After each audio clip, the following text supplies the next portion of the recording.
JJTV를 사랑해주시는 시청자 여러분 안녕하십니까. 오늘 날씨가 무척 덥습니다. 각자 건강에 특별히 유의하셔야 되겠습니다. 오늘은 50년 대북방송 없앤 것은 큰 잘못이다. 그래서 50년 대북방송 왜 없앴는가 그 이유를 대라 라는 제목으로 말씀을 드리기도 합니다. 정부는 엊그제 국가정보원에서 대북 라디오 방송과 TV 방송을 전면 중단한 것은 우리가 먼저 스스로 한 것이 아니라 북한이 먼저 같은 조치를 취해서 그에 따른 것이라고 밝혔습니다. 북한은 작년 1월 대남방송 송출을 중단했는데 뒤늦게 이에 따른 대응 조치라는 것입니다. 무슨 귀신 씨나라 까먹는 소리인지 모르겠습니다. 말이 되는 이야기입니까? 북한은 이미 작년에 남북을 적대적 두 국가로 규정하고 남한과는 상종을 않겠다고 선언한 바가 있습니다. 그러면서 대남방송도 함께 중단했던 것입니다. 그런데 우리는 그 조치에 호응해 교류를 유도하려고 대북방송을 중단했다고 합니다.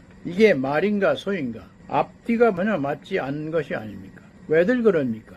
좀 더 솔직해질 수 없는가 말입니다. 더욱이 북한의 대남방송은 우리 대북방송과는 성격이 전혀 다릅니다. 우리 대북방송은 외부와 완전히 차단돼 노예처럼 살고 있는 북한 주민들에게 바깥 자유세계의 소식을 전해주어 왔습니다. 북한 주민들은 우리 대북방송을 듣고 자유세상에 대한 동경을 하기도 하고 심지어는 목숨을 걸고 탈북해 오기도 했습니다. 그만큼 대북방송은 북한 주민들에게는 생명수와도 같은 존재였습니다. 대북방송물은 한국 드라마를 요약해 보여주거나 최신 가요도 틀어줍니다. 일상 날씨 정보도 대북방송을 통해 얻는 주민도 있었습니다. 라디오는 북한 전 주민에게 청취가 가능하고 TV방송은 주민 70% 이상이 볼 수 있는 것으로 알려졌습니다. 하지만 북한의 대남방송은 주로 김씨 일가에 대한 찬양이나 공산체제 선전, 북한 과요 위주였습니다.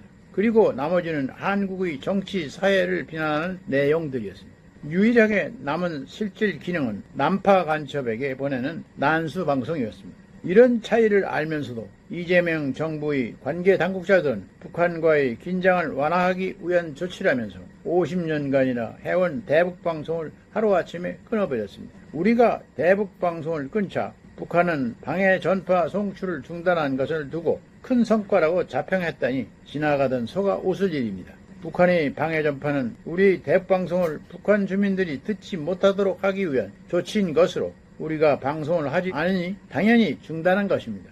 그런데도 마치 우리 대북방송 중단에 맞춰 북한이 호응해온 것처럼 선전한 것입니다. 어떻게 이런 것을 성과라고 선전하는 것입니까? 참으로 어처구니 없는 일이 아닐 수 없습니다. 대북방송은 지난 50년간 지속돼 왔습니다. 성과도 컸습니다. 그러니 김대중, 노무현, 문재인 정부 모두 방송을 끊지 않았던 것입니다. 5년 임기에 불과한 정부가 대북방송을 이렇게 단칼에 끊을 수 있는 권한이 있다는 말입니까? 아무리 북한을 대화의 장으로 끌어내기 위한 유화책이라 해도 이런다고 김정은이 한심을 살 수 없다는 것은 다 아는 일이 아닙니까? 거듭 강조하지만 아무리 정권을 잡았다고 해도 할 수 있는 일과 할 수 없는 일이 있다는 것을 잊어서는 안 됩니다. 이 일을 주도한 이종석 국정원장은 이제라도 직접 나서서 대북방송 전면 중단에 대해 국민들에게 납득할 수 있는 설명을 해주기 바랍니다. 오늘은 여기까지입니다. 끝까지 시청해주셔서 감사합니다.